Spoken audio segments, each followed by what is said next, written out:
দাবা বোর্ডে এমন আচরণ কখনো দেখেছেন? World chess champion Gukesh American grandmaster Hikaru নাকামুরার কাছে হারের পর নাকামুরা এমন আচরণ করেন যা সবাইকে হতবাক করেছে। গুকেশ আমেরিকান গ্র্যান্ডমাস্টার হিকারু নাকামুরার কাছে হেরে যান, কিন্তু খেলার শেষ মুহূর্তেই ঘটে সবচেয়ে বিতর্কিত ঘটনা।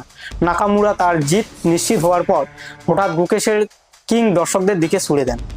একজন বিশ্বমানের দাবাড়ুর এমন আচরণ অসম্মানজনক ও অহংকারী।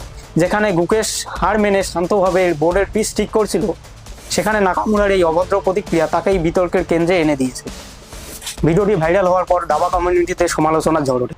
এই অহংকারী আচরণ করে নাকামুরা স্পোর্টম্যানশিপের সীমা লঙ্ঘন করেছেন। এই ঘটনার কিছুদিন পর গুকেশের কাছে নাকামুরা হেরে যায়।